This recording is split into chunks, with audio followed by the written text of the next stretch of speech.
21 Februari tahun 1949, di desa Selopuro, di lereng Gunung Wilis, Kediri, udara malam terasa begitu membekukan. Sejumlah prajurit dari batalion, Sikatan Divisi Brawijaya berdiri mengelilingi seorang pria tua yang kurus dan lemah. Pria itu tidak ditangkap oleh tentara Belanda. Ia ditahan oleh tentara dari Republik yang baru saja berdiri, tanpa proses peradilan, tanpa surat vonis resmi. Sebuah instruksi singkat diberikan di lapangan. Satu tembakan meletus. Pria itu roboh.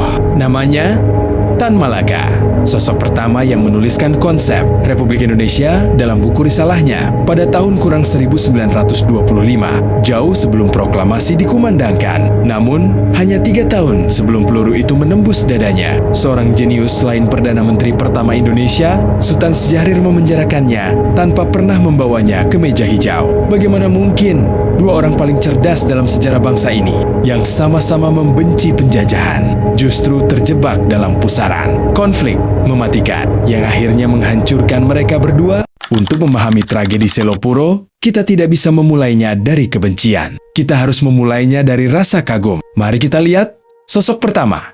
Tan Malaka lahir di Minangkabau dengan nama Ibrahim. Ia adalah seorang filsuf, guru, dan pengembara politik klandestin. Tan Malaka adalah figur legendaris di panggung pergerakan internasional. Ia menguasai banyak bahasa dan bergerak di bawah. Bayang-bayang dengan lebih dari 13 nama samaran mulai dari Ilyas Husain hingga Sultan Husin. Ia diburu oleh aparat kolonial dan intelijen di berbagai negara, dipenjara di Manila, hidup dalam pengasingan di Berlin, hingga bersembunyi di Moskow. Tan Malaka adalah pemikir radikal yang meyakini bahwa kemerdekaan sebuah bangsa tidak bisa dihadiahkan di atas meja perundingan, melainkan harus direbut dengan aksi massa dan perlawanan fisik.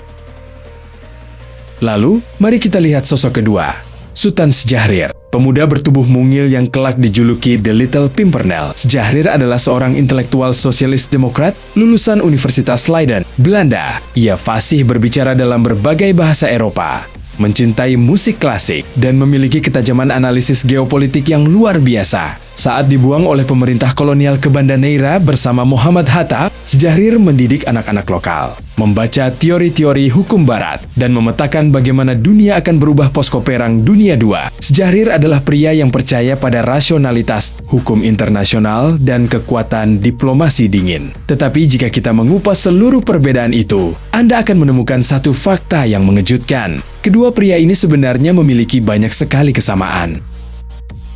Keduanya sama-sama dibuang oleh Belanda, sama-sama membaca dan mendalami ideologi sosialis, sama-sama menolak fasisme Jepang, sama-sama percaya bahwa Indonesia harus berdiri di atas kakinya sendiri, dan keduanya sama-sama rela kehilangan masa mudanya demi satu impian yang sama, Indonesia merdeka. Yang berbeda hanyalah satu pertanyaan mendasar. Bagaimana cara menyelamatkan Republik yang baru lahir ini? Dan dari satu pertanyaan itulah, bencana politik terbesar Republik dimulai. Konflik Syahrir dan Tan Malaka bukanlah pertarungan dendam pribadi. Ini adalah benturan dua logika, strategis yang sama-sama memiliki argumen historis yang kuat. Agustus tahun 1945, proklamasi telah dibacakan. Namun, Indonesia yang baru lahir berada dalam keadaan sangat rapuh. Tentara sekutu dipimpin oleh Inggris mendarat di Jawa dengan membawa serta pasukan nikah. Belanda yang ingin menegakkan kembali kekuasaan kolonial. Disinilah timbul dilema terbesar Republik. Sultan Syahrir melihat realitas dengan kalkulasi geopolitik yang dingin. Syahrir menghitung peta kekuatan. Ekonomi Indonesia lumpuh, tentara Republik belum terkonsolidasi dengan baik, dan persenjataan sangat terbatas. Sementara itu, Sekutu dan Belanda memiliki persenjataan modern, jaringan logistik, serta dukungan hukum internasional pasca PD2. Bagi Syahrir, jika Indonesia nekat melakukan perang terbuka secara frontal melawan Sekutu, Republik yang baru berumur beberapa minggu ini berisiko dihancurkan secara militer. Lebih buruk lagi, propaganda Barat akan dengan mudah melabeli Indonesia sebagai pemberontak fasis buatan Jepang. Dalam risalahnya, Perjuangan Kita, Syahrir menulis, kita tidak boleh terbawa oleh emosi buta. Kita harus menunjukkan kepada dunia internasional bahwa kita adalah bangsa yang beradab, yang mampu mengelola negara dan taat pada hukum internasional. Syahrir memilih jalur diplomasi bertahap. Ia bersedia mengambil kompromi taktis demi mendapatkan satu hal yang paling krusial, pengakuan kedaulatan secara hukum internasional. Tapi bagi Tan Malaka, logika Syahrir mengandung risiko fatal. Tan Malaka melihat konstelasi dunia dari sudut pandang yang berbeda. Pasca Perang Dunia II, Belanda sebenarnya sedang hancur lebur secara ekonomi dan fisik. Menurut Tan Malaka, Belanda hanya menumpang pada kekuatan sekutu untuk kembali menguasai Indonesia. Jika Indonesia bersedia diajak duduk berunding, saat posisinya belum kuat, Belanda akan menggunakan meja perundingan, waktu membangun kembali kekuatan, hanya untuk mengulur militernya di Jawa, lalu menghancurkan republik secara perlahan. Tan Malaka menegaskan, berunding dengan musuh yang masih memegang senapan di dada kita, itu bukan diplomasi, itu adalah menyerahkan diri. Bagi Tan Malaka, kemerdekaan adalah harga mutlak yang tidak bisa ditawar, tanpa syarat, merdeka 100%, tanpa pengembalian aset asing, tanpa kompromi dengan pihak kolonial. Dua logika yang suma-suma didasari pertimbangan rasional. Syahrir berpikir sebagai seorang diplomat geopolitik, Tan Malaka berpikir sebagai seorang revolusioner. Dan ketika dua garis strategi ini tidak menemukan titik temu, benturan politik tidak lagi bisa dihindari. Januari tahun 1946, Tan Malaka memutuskan untuk keluar dari panggung klandestin. Ia melangkah ke Purwokerto dan mendirikan sebuah gerakan koalisi raksasa bernama Persatuan Perjuangan. Ini bukan sekadar koalisi partai, ini adalah gelombang oposisi massa terbesar pada awal sejarah Republik. Hanya dalam hitungan minggu, Persatuan Perjuangan berhasil menyatukan puluhan organisasi politik, Laskar Rakyat, dan Serikat Buruh di seluruh Jawa dan Sumatera. Dari kelompok kiri radikal, Pemuda Menteng 31, hingga elemen agama semua merapat ke belakang barisan Tan Malaka. Bukan dukungan struktural total, bahkan Panglima Besar Jenderal Sudirman secara terbuka menghadiri Kongres Persatuan Perjuangan dan menunjukkan simpati yang kuat terhadap garis perjuangan. Radikal menolak perundingan. Jenderal Sudirman pernah menyatakan, lebih baik kita di bom atom daripada merdeka.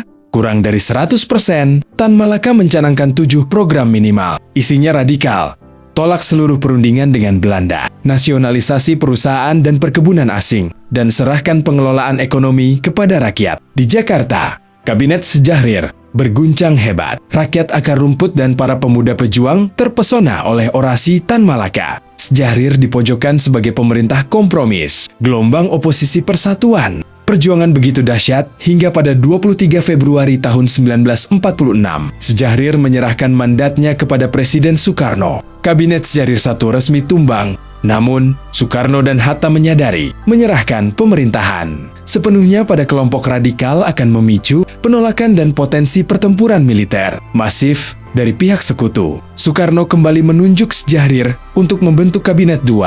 Disinilah Syahrir menyadari ia harus menggunakan otoritas negara untuk mengamankan garis diplomasinya. Maret tahun 1946, atas perintah pemerintah, aparat menangkap Tan Malaka beserta sejumlah pimpinan utama Persatuan Perjuangan seperti Muhammad Yamin dan Chairul Saleh. Mereka dijebloskan ke dalam penjara di Madiun dan Nirbaya tanpa proses peradilan formal, tanpa kepastian hukum. Perdana Menteri Syahrir telah menahan saingan terbesarnya, namun tindakan itu justru memicu ketegangan politik yang lebih berbahaya.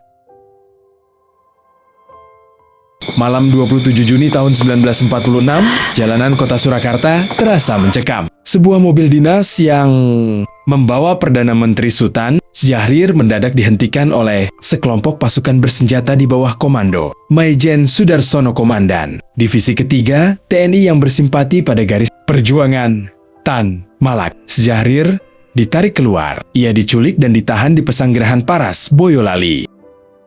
Berita penculikan Perdana Menteri menyebar dengan cepat. Republik berada di ambang krisis politik nasional pertama. Kelompok oposisi militer dan pemuda bergerak ke Yogyakarta. Mereka berniat mendesak Presiden Soekarno membubarkan Kabinet Syahrir dan menyerahkan kepemimpinan politik kepada Dewan Nasional yang baru. Pagi hari 30 Juni tahun 1946, Presiden Soekarno berdiri di depan mikrofon RRI Yogyakarta. Suaranya bergetar menahan amarah. Saya meminta kepada seluruh rakyat Indonesia, pilihlah ikut pemerintah yang sah atau ikut mereka yang melakukan penculikan. Soekarno mengumumkan keadaan darurat. Tanggal 3 Juli tahun 1946, Maijen Sudarsono menerobos masuk ke istana Presiden di Yogyakarta dengan membawa lembaran maklumat. Namun, kalkulasi politiknya patah. Pasukan pengawal istana tetap setia pada Presiden Soekarno. Maijen Sudarsono dan faksi oposisi langsung ditangkap di tempat. Peristiwa 3 Uli gagal total. Sejahrir dibebaskan tanpa luka. Aksi penculikan yang dirancang untuk menjatuhkan Sejahrir justru membalikkan keadaan. Oposisi radikal dilumpuhkan, militer yang membangkang ditindak, dan posisi politik Sejahrir sebagai Perdana Menteri semakin tak tertandingi. Sekarang, mari kita berhenti sejenak dan tanyakan pada diri Anda sendiri, siapa yang sebenarnya benar dalam persimpangan sejarah ini? Mari kita lihat argumen kubu pertama. Diplomasi Sejahrir menyelamatkan kedaulatan. Agustus tahun 1947, Sejahrir diutus ke New York untuk berpidato di Dewan Keamanan PBB di hadapan para diplomat dunia. Sejahrir berpidato dalam bahasa Inggris yang lugas, terstruktur, dan berbasis logika hukum internasional. Pidato ini membuka mata dunia, berkontribusi besar membentuk opini internasional, dan memicu tekanan diplomatik dari negara-negara anggota PBB terhadap Belanda. Tanpa diplomasi Sejahrir, perjuangan Indonesia mungkin akan terus dianggap sebagai sekadar masalah dalam negeri Hindia Belanda. Tetapi, mari kita lihat argumen kubu kedua. Kompromi Sejahrir mengorbankan wilayah melalui perjanjian Linggarjati yang disetujui pemerintah Sejahrir. Indonesia harus menerima kenyataan bahwa wilayah kekuasaan de facto Republik hanya diakui atas Jawa, Sumatera, dan Madura. Wilayah Nusantara lainnya terancam terpisah menjadi negara-negara bagian buatan Belanda. Aset-aset perusahaan dan perkebunan milik asing harus dikembalikan.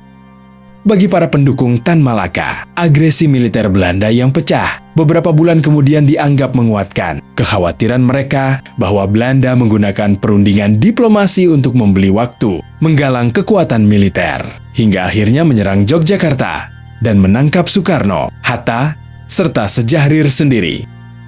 Diplomasi Sejahrir memberi Indonesia legitimasi hukum dan pengakuan dunia, tetapi harus dibayar dengan konsesi wilayah dan kompromi ekonomi. Revolusi Tan Malaka menjanjikan kehormatan dan kemerdekaan 100%, tetapi berisiko membawa negara yang baru lahir ini ke dalam perang terbuka, skala besar, melawan sekutu. Dua pilihan dengan konsekuensi yang sama-sama berat.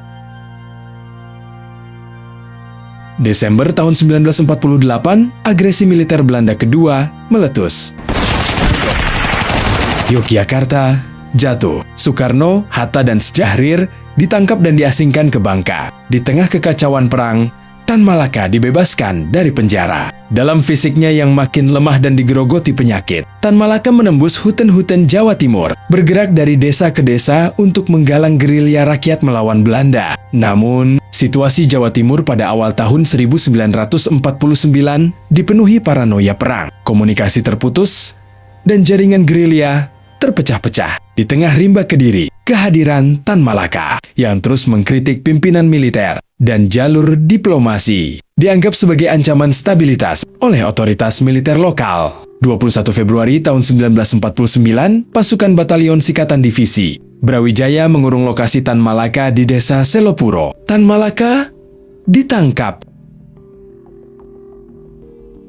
tanpa proses peradilan, tanpa kesempatan membela diri. Letnan II Sucipto memberikan instruksi eksekusi. Tan Malaka dieksekusi militer. Jasadnya dimakamkan di tepi sungai di tengah hutan Kediri tanpa nisan dan tanpa penghormatan militer. Namanya kemudian perlahan hilang dari buku-buku sejarah sekolah selama puluhan tahun. Tan Malaka gugur di tangan tentara dari negara yang ia impikan sejak tahun ke-1925, lantas, apakah Sultan Sejahrir keluar sebagai pemenang? Tidak. Sejarah menunjukkan ironi yang sangat pahit. Belasan tahun kemudian, pada era demokrasi terpimpin, peta politik berubah total. Partai Sosialis Indonesia milik Sejahrir dibubarkan. Sultan Sejahrir, sosok yang pernah membela nama Republik di forum PBB, ditangkap dan dipenjara oleh pemerintah. Soekarno pada tahun ke-1962 tanpa pernah disidangkan, tanpa pernah dibuktikan kesalahannya di meja hijau. Sejahrir menghabiskan hari-hari terakhirnya sebagai tahanan politik yang sakit-sakitan, hingga akhirnya wafat dalam pengasingan medis di Zurich, Swiss, pada tahun ke-1966. Seandainya Tan Malaka dan Sultan Sejahrir mampu duduk dalam satu ruangan yang sama lebih lama, mungkin perjalanan republik ini akan bercerita lain. Namun, sejarah tidak pernah ditulis oleh kata seandainya. Ia ditulis oleh keputusan-keputusan keras yang benar-benar diambil di masa lalu. Bagaimana mungkin sebuah bangsa yang baru lahir harus kehilangan dua pemikir terbaiknya bukan di tangan musuh kolonial, melainkan akibat tragedi konflik politik di dalam negerinya sendiri?